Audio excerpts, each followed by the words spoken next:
2024 மக்களவைத் தேர்தல் கடலூர் நாடாளுமன்ற தொகுதியில் தொடர்ந்து எங்கள் தமிழ் டீம் சார்பாக தேர்தல் களம் வந்து நிகழ்ச்சி எடுத்துட்டு இருக்கோம். பாரம் 1 வெளியிட்டிருக்கோம், பாரம் 2 வெளியிட்டிருக்கோம். 3வது பாகமா கடலூர் வெல்வது யார் என்ற 3வது பாகத்தில் எங்கள் தமிழ் டீம் சார்பாக நம் நெய்வேலி நகரமன்ற தலைவர் நகர பொருளாளர் அவர்கள் வந்து நம்ம கடலூரின் தொகுதியை பற்றி அவங்களுடைய வேட்பாளர் பற்றி வேட்பாளர் எந்த அளவு வெற்றி பெறுவார் என்பதை பற்றி நம்மளுக்கு தெளிவாக பேசுவார். அனைவருக்கும் வணக்கம். நான் நெய்வேலி நகர காங்கிரஸ் கமிட்டியினுடைய தலைவராக பணிபுரிந்து வருகிறேன். எங்களுடைய கடலூர் நாடாளுமன்ற தொகுதி வேட்பாளர் திரு எம்.கே. விஷ்ணு பிரசாத் அவர்கள், அவர் நல்ல ஒரு சிறந்த மனிதராக கூட.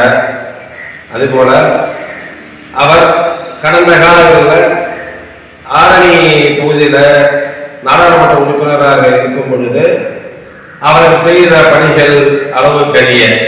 அதுபோல அவர் தமிழ்நாட்டினுடைய இளைஞர் காங்கிரஸ் தலைவராக பொறுப்பேற்றிருந்த காலகட்டத்தில் நான் கடலூர் மாவட்ட துணை இளைஞர் காங்கிரஸ் தலைவராக பணிபுரிந்திருக்கிறேன். அந்த சமய காலத்தில் கடலூர்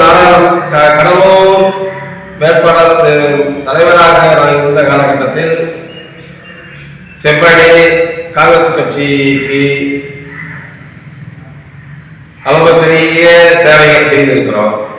இப்பொழுது நடைபெற இருக்கின்ற 24வது ஆண்டினுடைய நாடாளுமன்ற வேட்பாளராக திரு விஷ்ணு பிரசாத் அவர்கள் வேட்பாளராக களம் காணு கொண்டிருக்கிறார்.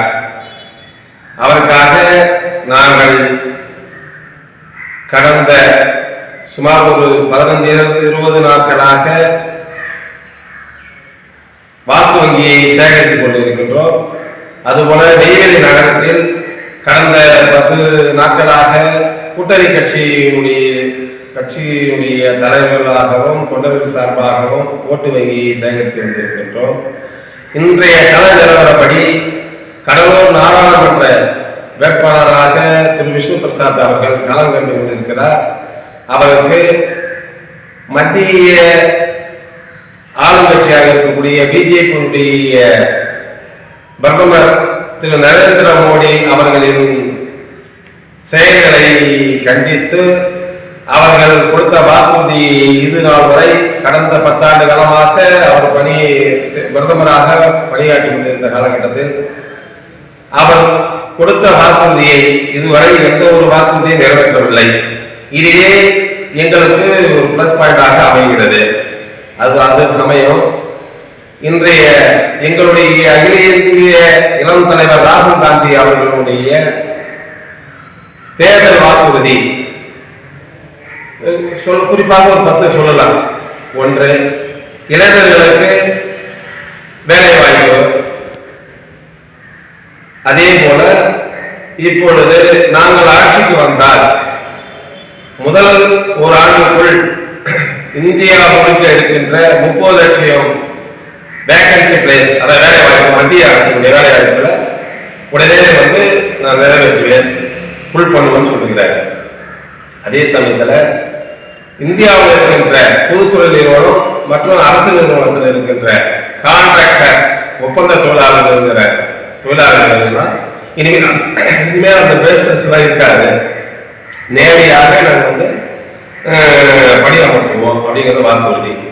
3வது 100 நாள் வேலை வாய்ப்பு திட்டத்தில் 150 நாள் வேலை வாய்ப்பும், அது சமயமா நாள் ஒன்றுக்கு 400 ரூபாய் சம்பளம் கொடுப்பதாக வாக்குறுதி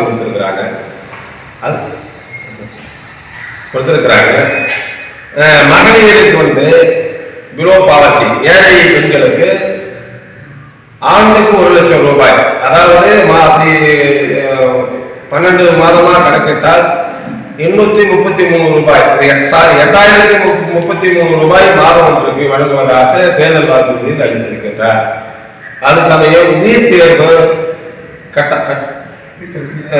தேர்வு எல்லாம் வந்து மாநில அரசாங்கத்தினுடைய ஒப்புதலோடு அவர்களுக்கு தேவை என்றால் அதை வந்து நிறைவேற்றிக்கலாம், என்ன தேவை இல்லாட்டா ஒதுக்கிக்கலாம் அப்படிங்கிற மாதிரி ஒரு வாக்குறுதி கொடுத்திருக்கிறாரு. அதுபோல மருத்துவ கல்லூரி படிக்க மாணவர்களுக்கெல்லாம் அவங்க மாநில பட்டியலில் கல்வியாக மருத்துவ படிப்பாளர் மாநில பட்டியலில் வந்துட்டு கொண்டு வந்து வச்சிருக்கேன்னு சொல்லிட்டு ஒதுக்கணும்னு சொல்லிட்டு தேர்தல் வாக்குறுதி. என்எல்சி இருக்கீங்களா ரைட் ஓகே. என்எல்சியில் பார்த்தீங்கன்னா கிராமப்புற விவசாயிகள் வந்து எவ்வளோ பேர் பாதிப்படைஞ்சிருக்காங்க. இப்போ அவங்க கோரிக்கை ஆட்சி வந்தவங்க அவங்களுக்கு என்ன கோரிக்கை வைக்க முடியும், அவங்க என்ன எடுத்து எனக்கு இன்ன வரைக்கும் பார்த்தீங்கன்னா ஒரு ஒப்பந்த தொழிலாளர்களாக வேலை செய்ய முடியுது. எத்தனை கொடுத்துட்டு ஒப்பந்த தொழிலாளர்கள் வேலை செய்யறாங்க. அது நிரந்தர வேலையும் பண்ண மாட்டாங்க, பல ஆண்டுகளாக நிரந்தர வேலையும் பண்ண மாட்டாங்க. அந்த மாதிரி நிலையத்தை தனக்கு வந்து எவ்வளோ பேர் பாதிச்சு வீட்டில் உட்காந்து சூழ்நிலையும் வந்துருக்கு. ஏன்னா இப்போ அவங்க தொடர்ந்து நிலையம் நிறைய பேர் வேலை தரல, வேலை கொடுத்து ஒப்பந்த கொடுத்தவங்களுக்கும் ஒரு 12 விஷயம் பண்றாங்க. அதே மாதிரி 12 பேர்கள் வந்து ஒரு 2 வருஷம் 3 வருஷம் ட்ரைனிங், அப்படி ஒரு வருஷம் ட்ரைனிங் ஓகே, இப்போ நிலமத்துக்கு ஒரு விஷயம் எக்ஸ்ட்ரா ட்ரைனிங் கொடுத்தா ஓகே. ஆனால் 3 வருஷம் ட்ரைனிங் கேட்க வேண்டிய அவசியம் என்ன இருக்கு? அந்த 3 ஆண்டுகள் அந்த ட்ரைனிங் முடிச்சுன்னா அது பிறகு அந்த அவங்க வேலை வாய்ப்பு படுமான்னு சந்தேகமா இருக்கு. அது அவங்க வந்து அதை விருது கொடுக்க மாட்டாங்க. 2 வருஷம் ஓகே பண்ணா கண்டிப்பா வேலை கொடுக்க மாட்டாங்க. நீங்க ட்ரைனிங் போங்க, 14,000 சம்பளம் ட்ரைனிங் போங்க சொல்லிடுறாங்க. இப்போ 3 வருஷம் கழிச்சு அவங்க நிரந்தரம்ன்றது அவங்களுக்கு தெரியல. இப்போ அதுக்கு என்ன நீங்க ஆட்சி இருந்தாலும் நீங்க இருக்க என்ன பண்ண போறீங்க, எப்படி வந்து கையாள சொல்லுவீங்க, கையாள அந்த நடவடிக்கை சொல்லுவீங்க மட்டும். அது சம்பந்தமா எங்களுடைய அகில இந்திய இளம் தலைவர் ராகுல் காந்தி அவர்கள் ஒரு உறுதிமொழி எடுத்திருக்கிறாங்க. அரசு சார்ந்த வேலைவாய்ப்பாக இருந்தாலும் சரி, பொதுத்துறை நிறுவனத்தை சார்ந்த வேலைவாய்ப்பாக இருந்தாலும் சரி, அவர்களுக்கு நிரந்தரமாக நேரடியாக பணியை வழங்கணும்னு சொல்லி வாக்குறுதி கொடுத்திருக்கிறாங்க. நெய்வேலியை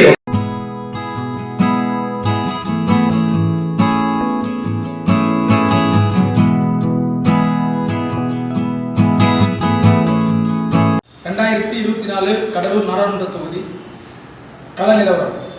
நாடாளுமன்ற கள நிலவரம் தொடர்ந்து தமிழ் தொலைக்காட்சியில் பாகம் 1, 2 எடுத்துக்கொண்டிருக்கிறோம். 3வது பாகமாக இன்று கடலூர் மாவட்டம் இந்திய யூனியன் முஸ்லீம் லீக் மாவட்ட துணைத் தலைவரோடு கடலூர் மாவட்டத்தின் நிலவரம் பற்றி கேட்கலாம். வணக்கம். 2024 பாராளுமன்ற தேர்தலில் கள ஆய்வு செய்ய வந்திருக்கக்கூடிய 3ஆம் பாகத்தினுடைய நிலையை பற்றி தெரிந்து கொள்வதற்காக கடலூர் பாராளுமன்றத்தை அறிந்து கள ஆய்வு செய்வதற்காக வந்திருக்கக்கூடிய தமிழின் தொலைக்காட்சிக்கு எங்களுடைய இதயம் கணிந்த நன்றியை முதற்கண் தெரிவித்துக் கொள்கிறோம். இந்த 2024 தேர்தல் களம் இருக்கிறது, மிக முக்கியம் வாய்ந்த ஒரு தேர்தல் களமாக இருந்து கொண்டிருக்கிறது. நம்முடைய இந்திய தேசம் ஒரு பன்முகத்தன்மை கொண்ட ஒரு மிகப்பெரிய ஒரு ஜனநாயக மரபுகளை உள்ளடக்கிய மிகப்பெரிய ஒரு நாடாக இருந்து கொண்டிருக்கிறது. கிட்டத்தட்ட 140 கோடி மக்கள் இருக்கக்கூடிய இந்த தேசம் பாரம்பரியமாக தொடர்ந்து பன்முகத்தன்மையோடு பல கலாச்சாரங்களை உள்ளடக்கிய, பல மொழிகள் பேசக்கூடிய, பல மக்கள் வசிக்கக்கூடிய ஒரு தேசமாக, உலக அளவிலே மிகப்பெரிய ஜனநாயக மரபுகளை காக்கக்கூடிய ஒரு பெரிய உயர்ந்த ஒரு தேசமாக இந்த இந்திய தேசம் இருந்து கொண்டிருக்கிறது. ஆகவே இந்த இந்திய தேசத்தினுடைய அரசியல் சாசன சட்டத்தினுடைய அந்த கட்டமைப்புகள் எல்லாம் இன்றைய கடந்த ஒரு 10 ஆண்டு காலமாக உடைத்தெறியக்கூடிய ஒரு சூழல் நிலவி கொண்டிருக்கிறது. குறிப்பாக எல்லா மக்களுடைய பாதுகாப்புகளையும் காக்கக்கூடிய ஒரு மிகப்பெரிய ஒரு பொறுப்பு ஒன்றிய அரசை நிர்வகிக்கக்கூடிய பாரத பிரதமர் அவர்களுக்கு இருந்து கொண்டிருக்கிறது. ஆனால் இன்றைய நிலை எந்த அளவிற்கு இருக்கிறது சொன்னால், இந்த தேசத்திலே ஒரு வெறுப்புணர்ச்சியை உண்டு பண்ணி அரசியல் மத ரீதியாக ஜாதி ரீதியாக பல கோணங்களில் பல சிதைவுகளை உண்டாக்கி பல வெறுப்பு உணர்வுகளை உண்டாக்கக்கூடிய ஒரு சூழல் இந்த தேசத்தில் இப்போது நிலவி கொண்டிருக்கிறது. ஆகவே இந்த தேர்தல் களம் இருக்கிறதே மீண்டும் எப்படி ஆரம்ப காலத்தில் நம்முடைய தமிழகத்தை பொறுத்தளவிற்கு தந்த எல்லா மக்களோடு சமத்துவத்தோடு சமூக நீதியோடு அரசியல் அமைப்புகளை கொண்டு வந்த மாதிரி இந்த தேசம் இருக்கிறதே கர்ம வீரர் காமராஜர், கண்ணியமிகு காகிதமில்லர், பேரறிஞர் அண்ணா, முத்தமிழறிஞர் டாக்டர் கலைஞர், தந்தை பெரியார் போன்றவர்கள் எல்லாம் ஒரு திராவிட களத்தை உருவாக்கி எல்லா மக்களுக்கும் எல்லாம் என்ற ஒரு சூழலை உருவாக்கி அந்த அரவணைப்போடு கட்டி காத்த இந்த தேசம் இன்றைக்கு பல சிதைவுகளை ஏற்படுத்தக்கூடிய ஒரு நிலை உண்டாகி கொண்டிருக்கிறது. ஆகவே இந்த தேர்தல் களம் இருக்கிறது ஒரு முக்கிய வாய்ந்த தேர்தல் களமாக இருக்கிறது. குறிப்பாக பாரத பிரதமர் மோடிஜி அவர்கள் பதவியேற்ற முதல் கொண்டு எல்லா நிலைகளிலும் பாதிப்பு, குறிப்பாக வேலை வாய்ப்பின்மை பார்த்தீங்கன்னு சொன்னா கிட்டத்தட்ட ஒரு 140 கோடி மக்கள் இருக்கக்கூடிய இடத்துல அவர் சொன்னாரு கிட்டத்தட்ட வருஷத்துக்கு 2 கோடிக்கு வேலை வாய்ப்பு நான் தரேன்னு சொல்லி. அப்படி பார்த்தீங்கன்னு சொன்னா இன்னைக்கு 20 கோடி பேர் இன்னைக்கு வேலை வாய்ப்புல இருந்து கொண்டிருக்கணும் அரசாங்க ஊழியத்துல. ஆனா அப்படி பார்த்தா 7 நபருக்கு ஒரு நபர் அரசாங்க ஊழியராக இருக்க வேண்டும். ஆனா அந்த நிலை இன்னும் ஏற்படவில்லை. அதே போன்று விலைவாசி ஏற்றம் மிக கடினமான நிலையை ஏற்றிருக்கிறது. இது போன்ற எல்லா நிலையிலும் குறிப்பாக சிறுபான்மை மக்கள், நடுத்தர மக்கள் பாதிக்கக்கூடிய அளவிற்கு இந்த அரசாங்கம் செய்து கொண்டிருக்கிறது. சமீபத்திலே பார்த்த மணிப்பூரிலே கிறிஸ்துவ மக்கள் பாதிக்கப்பட்டு அங்கு ஆளுகின்ற பாரதிய ஜனதா ஆட்சி செய்து கொண்டிருக்கிறது.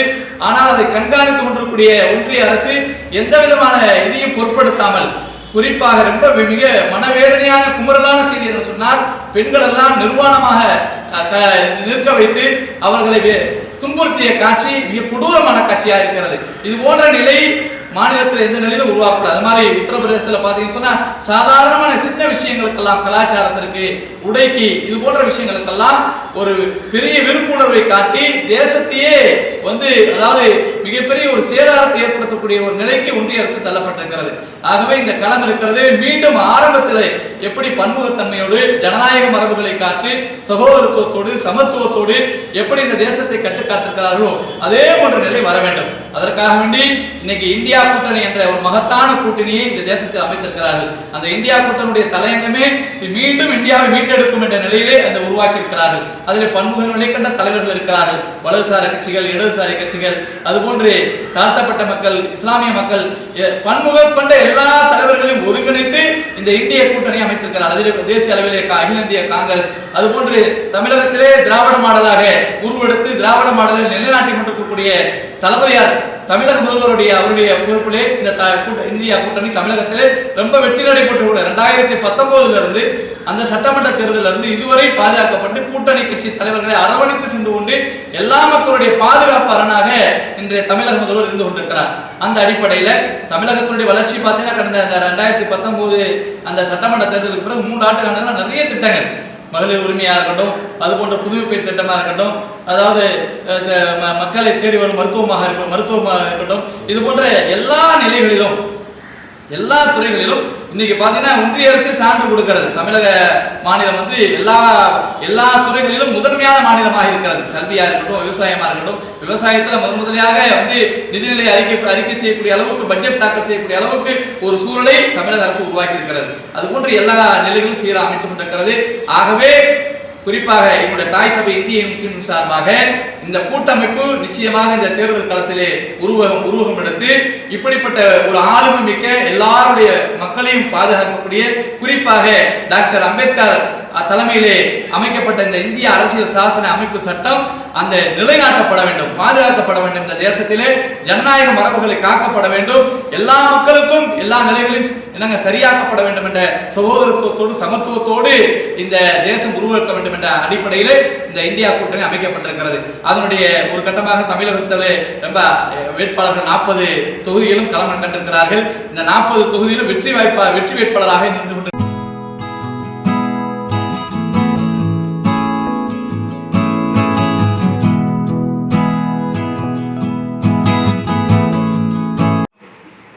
குன்றத்தூர்லேருந்து தமிழன் தொலைக்காட்சிக்காக செய்தியாளர் யேசுதாசன். இன்றைக்கு ஸ்ரீபெரும்புதூர் தொகுதியில் அநேகர் வேட்பாளர்கள் போட்டிடுறாங்க. ஆனால் மக்கள் மத்தியில் கேட்டால் எல்லாத்தையும் விட்டுருங்க, நாம் தமிழர் பேசுகிறாங்க போட்டிடுறாங்களான்னு கேட்டால் அதெல்லாம் விட்டுருங்க, அண்ணா திமுகவா அப்படின்னு கேட்குறாங்க. ஆனால் இப்படி கேட்குறதுல டிஆர் பாலு ஜெயிப்பாருன்னு சில பேர் சொல்கிறாங்க. ஆனால் இப்போ நம்ம மத்தியில் ஒன்றிய கழக பொருளாளர் அதிமுகவில் ஊராட்சி மன்ற தலைவராக இருக்கிற ஞானப்பிரகாஷ் அவர்கள் நம்ம மத்தியில் பேசுவாங்க.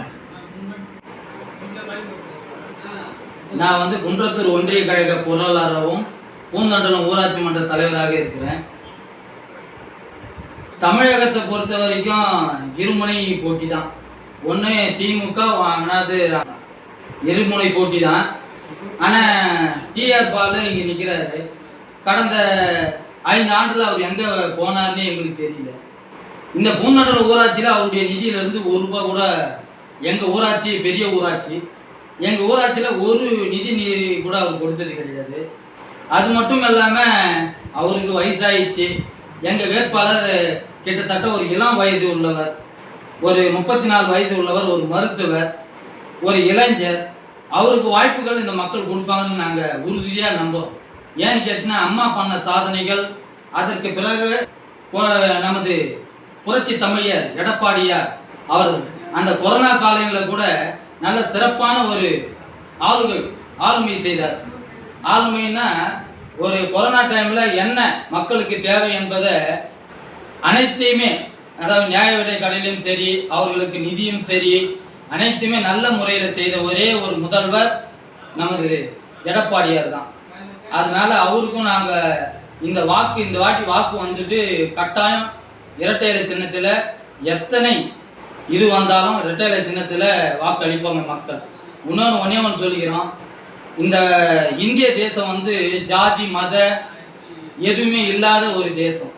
இவர் சொல்கிறாரு இதெல்லாம் இந்துக்கள் வந்து இது வந்து ஒரு கவனத்தில் வச்சுக்கணும். ஏன்னு கேட்டால் நான் 3 கோயிலை இடித்தேன்னு சொல்கிறாரு. அவங்கவுங்களுக்கு அவங்கவுங்க கடவுள் பெரியது, அதாவது அவங்கவுங்க கடவுள் அவங்கவுங்க பெரியது. ஒரு இந்து கோயிலை ஒரு இடித்தேன்னு சொல்லிட்டு ஒரு 3 கோயிலை இடித்தன்ற வேட்பாளர் சொல்கிறார். திட்டங்கள்னு எடுத்துக்கினா கூட அனைத்து இந்திய அண்ணா திராவிட முன்னேற்ற கழகத்தில் திட்டங்கள், தாலிக்கு தங்கம் திட்டம் இல்லை. இன்னைக்கு எவ்வளோ ஏழை தாய்மார்கள் இன்னைக்கு கதறுகிறார்கள், அந்த தங்கம் திட்டம் இல்லை. படித்த மாணவர்களுக்கு லேப்டாப் இல்லை. எத்தனையோ திட்டங்களை இவங்க ரத்து செய்துட்டாங்க. இன்னைக்கு ஒரு ஜிஹெச்லேயோ ஒரு மாநகராட்சியில் இருக்கிறவங்க, ஒரு ஏழையவங்க ஒரு மருத்துவத்தில் சேர்த்தா அம்மா உணவகத்தை தேடி போவாங்க. இன்னைக்கு அந்த அம்மா உணவகமே இல்லை. கேட்டால் இவங்களுக்கு ஒரு நஷ்டத்தில் இறங்குதுன்னு சொல்லிட்டு அதை படிப்படியாக மூடுறாங்க. அராஜகம் பண்ணி, ஏங்க திமுகனாவே அராஜகங்க, திமுகனாவே அராஜகத்தில் தான் இந்த கழகம் நடந்துருக்குது. இவர் ஏதோ விடியல் வந்துச்சுன்றாரு, வேலை தான் மக்களுக்கு. நீட்டை ரத்து பண்ணுறேன்னு சொன்னார், நீட்டை ரத்து பண்ணல. எய்ம்ஸ் மருத்துவமனையை எடுத்துன்னு வரான்னாங்க, எதையும் எடுத்துன்னு வரல. எந்த ஒரு திட்டத்தையும் இவங்க இது வரைக்கும் எந்த ஒரு திட்டத்தையும் நடைமுறையில் கொண்டு வந்ததே கிடையாது. இவங்களே ஒரு விடியல்ன்றாங்க, விடியல் இல்லை, வேதனை. வேதனை திமுக தான் சொன்னேன். இது ஆட்சியை வந்து வேதனையாக தான் நடந்துன்னு இருக்கு. அதனால மக்கள் சிந்தித்து வருகின்ற தேர்தலில் எங்கள் வெற்றி வேட்பாளர் மருத்துவர், ஒரு இளைஞர், ஒரு முதியோருக்கு உங்கள் வாக்குகள் அளிக்காத அளவுக்கு ஒரு இளைஞருக்கு, ஒரு புதிய இளைஞருக்கு உங்கள் வாக்குகளை அளித்து இந்த பகுதியில் நல்ல திட்டங்களும், ஏனென்றால் தொழில்கள் நிறைந்த ஒரு தொகுதி என்றால் அது ஸ்ரீபெரும்புதூர். நிறைய தொழில்கள், இளைஞர்களுக்கு நல்ல வேலை வாய்ப்பை இளைஞரால் தான் பண்ண முடியும். ஒரு முதியோரால் பண்ண முடியுமா? அவர் முதியோர் பென்ஷன் தான் வாங்க முடியும். அதனால அவர் வருகிற இந்த தேர்தலில் அவர் வீட்டுக்கு அனுப்பிச்சு அவர் அந்த பென்ஷனை வாங்கிக்கணும். அவர் இருக்கட்டும், நல்ல அவர் காலத்தை கழிச்சிட்டு போட்டோம். நீங்கள் எல்லாமே இளைஞர் ஓட்டு போடுங்க. ஜாதி மத இனம் இல்லாத ஒரே தலைவர் நம்முடைய எடப்பாடியார் அறிவித்த மருத்துவருக்கு உங்கள் வாக்கு அளிக்கணும் என்று என்னுடைய கோரிக்கை. நன்றி, வணக்கம்.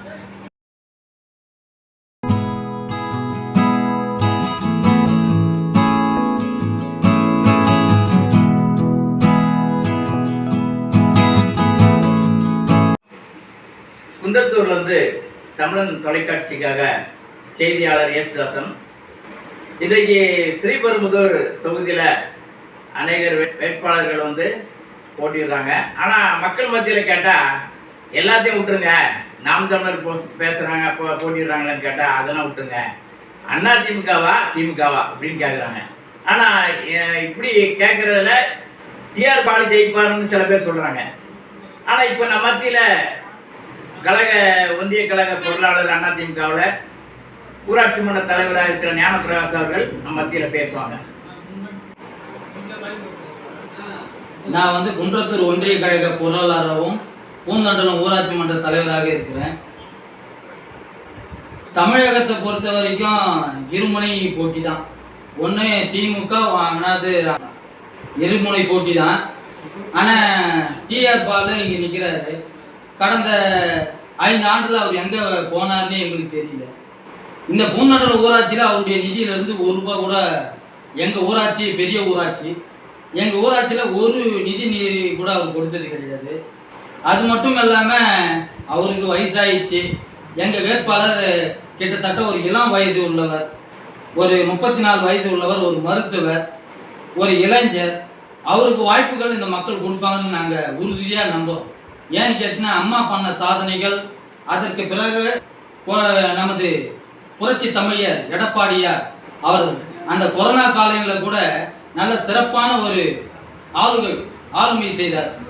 ஆளுமைன்னா ஒரு கொரோனா டைமில் என்ன மக்களுக்கு தேவை என்பதை அனைத்தையுமே, அதாவது நியாய விலை கடையிலும் சரி, அவர்களுக்கு நிதியும் சரி, அனைத்துமே நல்ல முறையில் செய்த ஒரே ஒரு முதல்வர் நமது எடப்பாடியார் தான். அதனால அவருக்கும் நாங்கள் இந்த வாட்டி வாக்கு வந்துட்டு கட்டாயம் இரட்டை இலை சின்னத்தில் எத்தனை இது வந்தாலும் இரட்டை இலை சின்னத்தில் வாக்கு அளிப்பாங்க மக்கள். இன்னொன்று ஒன்று சொல்லிக்கிறோம், இந்த இந்திய தேசம் வந்து ஜாதி மத எதுவுமே இல்லாத ஒரு தேசம். இவர் சொல்கிறாரு இதெல்லாம் இந்துக்கள் வந்து இது வந்து ஒரு கவனத்தில் வச்சுக்கணும். ஏன்னு கேட்டால் நான் 3 கோயிலை இடித்தேன்னு சொல்கிறாரு.